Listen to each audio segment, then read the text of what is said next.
bismillah. Maanta waxaan soo booqday safaaradda Soomaaliya ay ku leedahay magaalada Berlin ee dalka Jarmalka. waxaana la joogaa safiirka Soomaaliya u fadhiya dalka Jarmalka Maxamed Tifo oo qabiir safiir muddo badan ka soo shaqeeyay wasaaradda arrimaha dibadda iyo safaarada kala duwan. ku soo dhawaaw safir dulqaad media show waxaan nooga warantaa marka hore safaaradda waxaad u qabataan bulshada Soomaaliyeed ee ku sugan dalka Jarmalka. markuu wareysa aad iyo aad ka amad celinaya booqashada noogu timid tan labaad su'aasha ay weydiisay run ahaantii Soomaalida joogta Jarmalka wixii awoodeena ah oo ku saabsan arrimaha ay uga baahan yihiin safaaradda run ahaantii inta karaankeena ah waa wixii suuragal waan u qabanaa. inta waxaa dheer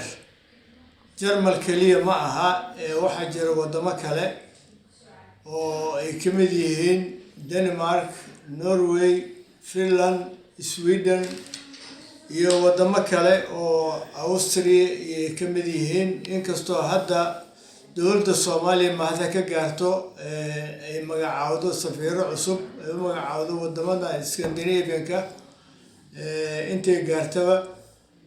hase ahaatee annaka waajibkana saaran koobaad wuxuu yahay jaaliyadda halka joogta ee wax ku barata ama qaxootiga ah wixii awoodeena ah ay uga baahan yihiin Soomaalinimadooda iyo cadeyntooda waxoo dhan wixii suuragala waan u qabanaa. alxamdulillah waa ilaa iyo haddana wax dhibaato ah oo aan la kulanna ma jirto. sida lagu qiyaasay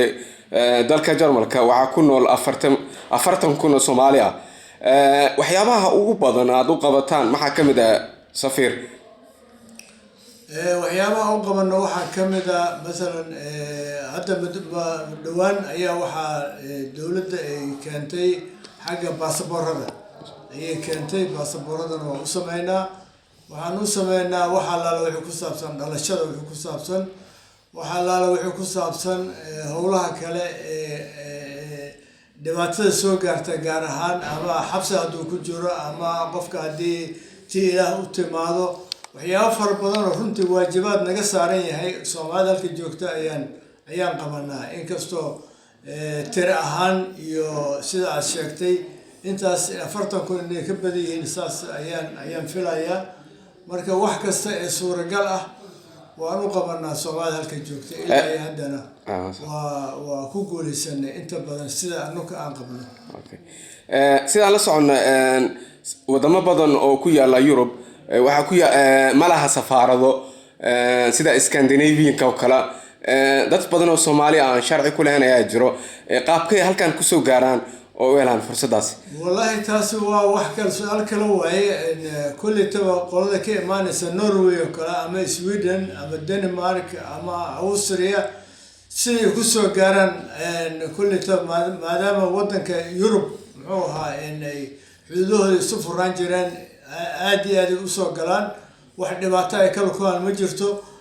kii tareen ku yimaada kii diyaarad ku yimaada kii bas ku yimaada way yimaadaan saacadda ay noo yimaadaan saacadaha kale oo ku xigana wixii aan u qaban karno oo u qabanaa iyagoo raalli ah ayaynu ku noqdaan dalkooda. sidaan la soconna Soomaali badan ayaa ku nooleed dalka Ukraine sida haddana ka socda dagaalo oo u badnaa arday. ilaa hadda safaaradiina maxaa ka qabateen arrintaas Soomaalida muwaadiniinta? arrinta muwaadiniinta Soomaalida run ahaantii dad fara badan ayaa soo galay masalan Jarmalka soo galay qaar safaaradda noogu yimaadeen intii annaka awoodeena ah meelaan dejinay transportkoodii waxooda wixii aan ka qaban karno waan ka qabanay. dad fara badan ayaa yimid qaar kalena waa sugaynaa inay yimaadaanna waa sugaynaa. wixii awoodeena ah oo nala soo faray wasaaradda arrimaha dibadda na soo fartana wixii aan u sameyn karno waan u sameynay. waa u sameysay waxyaabaha ugu badan dadkaasi qaxootiga sida qaar ay sheegayaan inay ay helin transport oo ilaa iyo wadamada dariska sida Ukraine Poland iyo Belarus safaaradda Belgium-ka mayaa qayb ka ah ama safaaradiina qayb weyn ka qaad والله سفارة بيلجيكا قيب فعنا كقادة أنا كان وحي أودنا قيب فعنا كقادة وكقادة okay dadkaasi hadda soo qaxaya dadka qaar waxay sheegeen in kaararkoodii iyo ID-goodii iyo baasaboorradooda ay ka soo tagaan oo dhibaato kala kulmaan maxaa kula talinaysaa dadkaasi dadkaasi hadda بصراحة مركان وهذا قلوي فربضان وحاجة سوق على معها دلك بولن وحق أوكرانيا كيمين هذيك مركان الدولة اللي حصلت من سوا أنا تكون تلقى الدولة دوحة تاعي يوحى أدو أتغفتد إني لما كليهن إن هذا قاتوا الله يوم مرمان مثلا واحد علي قلوي نجا قرية أنك إنه حبونا dowladihii u yimaadeenna been u sheegay runta markaan kula hadlo been u sheegay way fiiriyeen meelay geeyeen kadibna maxay sameeyeen baaritaan sameeyeen alaabtii muxuu ahaa boosooyinka ay wateen ayay fureen waxaa laga helay baasaboorradooda laga helay cadeemihii rabeen laga helay annagana waxaan ka weyna war noo sheega maxaa wadataan maxaad ku dhaqan soo ku nooshiisay waxay yihiin waxay waxa wadana ma jirto dokumento ma haysano waxa ma haysano hase ahaatee wixii ceebtooda banaanka la keenay dadkaas maxay yihiin marka runta way noo sheegi waayeen inaan caawina rabnaa inaan wax u qabanno laakiin waa suurtoobaysay inay muxuu ahaa run ahaantii noo sheegaan waxa ay yihiin iyo waxa ay wataan sidaan la soconay dadka Soomaalida qurbaha ku nool waxay qabaan waxa la yiraahdo buufis ama cabsi dhibaatada hadda ay sheegaysan waa wax jiro oo dadka Soomaalida ay haysato oo aan fikir ahaan ka hayst maxaad kula talinaysaa oo fariin ah halkan ugu gudbinaysaa dadka Soomaalida dadka Soomaalida waxaan u gudbinaynaa annaka muxuu ahaa 3 bilood ba waxa nooga leeyahay gobolada qaarkood nooga leeyahay hadda mesela bisha hadda aan ku jirno dhowr gobol ayaa nooga leeyahay oo ah ku saabsan Soomaalida halka degan Soomaalidii maanta magaca Soomaaliya waa la wada sheegtaa wadamo badan oo Afrikaan ama Carab ama qolo kale ayaa sheegata Soomaaliya maanta waxay naga codsadeen inaan ugu tagno gobolada ay joogaan oo aan kala cadeeyno yaa Soomaaliya yaa Soomaali ahayn yani mesela hadii aan muxuu ahaa aan ka soo qaato tir ahaan dadka ay soo qabtaan oo ay yiraahdaan dadka noo cadeeya يعني واحد كان لا بقول إلى بقول يكون تملها أنت كل أجانب كل واحد أجانب أوكي مركز هذا ممكن صارنا هذا ممكن عدينا لكن سومالي ده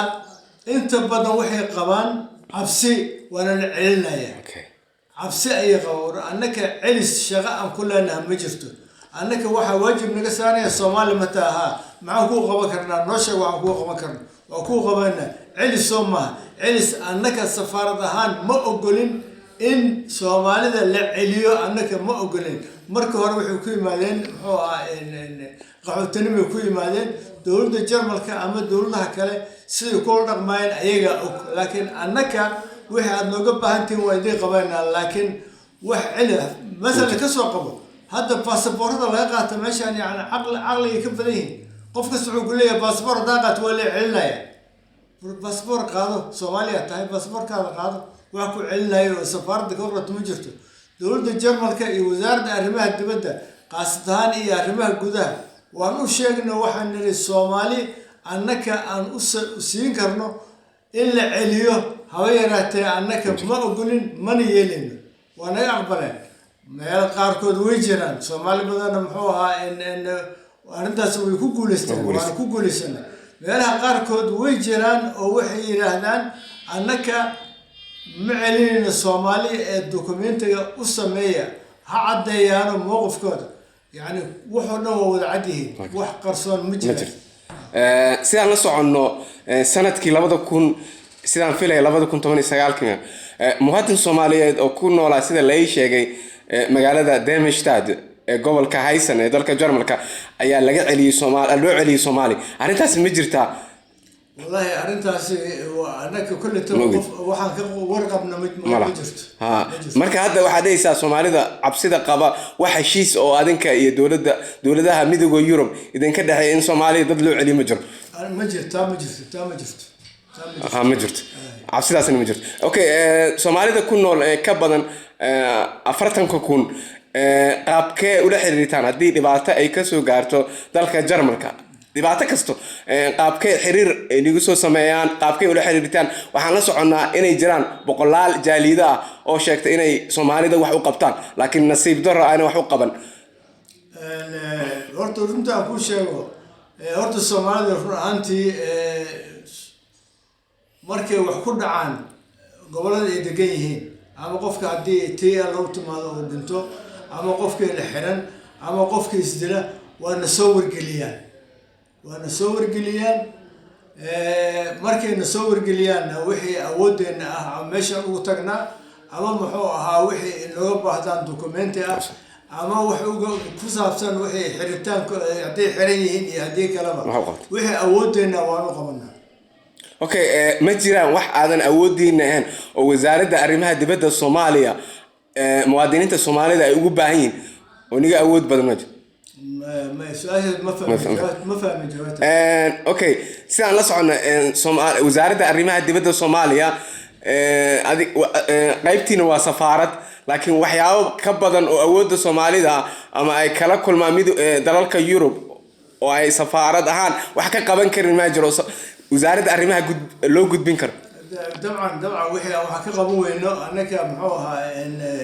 waxay ku xiran tahay inaan u gudbino dawladeena kala xisaabtan dawladda kala xisaabtan wixii safaaradda ay qaban weyso ama safaaradda wixii ka tan weyn oo qaban weyso yani labada dawladood ayaa ka wada hadla marka ayaga u gudbinaa wixii dhibaato u jira okay ugu dambeyn dadka muwaadiniinta Soomaaliyeed tala iyo tusaalo iyo dhaliil maxaad u soo jeedinaysaa oo halkan ugu gudbinaysaa tala iyo tusaale waa hadal fiican weeye waxaan siinaynaa u sheegaynaa Soomaalida halkay joogta safaaraddeena ku kalsoonaada safaaraddeena waxaad u baahataan diyaar ay u yihiin habeen iyo maalin idinkay mataqaanaa idin taagan tahay waxaad u baahan tihiin ama telefoon ha noqoto ama ha noqoto mataqaanaa inaad timaadaan meesha safaaradda Soomaalida 24 saacadood waxay diyaar u tahay in dhibaatooyinka aad qabtaan inta awoodeena ee safaaradda ay wax ka qabato okay kaasi wuxuu ahaa safiirka Soomaaliya u fadhiya dalka Jarmalka Maxamed Maxamuud Tifow oo ah qabiir in muddo ka soo shaqeeyay wasaaradda arrimaha dibadda iyo safaaradaha Soomaaliya ay ku leedahay midowga Yurub oo ku maasan tahay waraysiga aan nasiis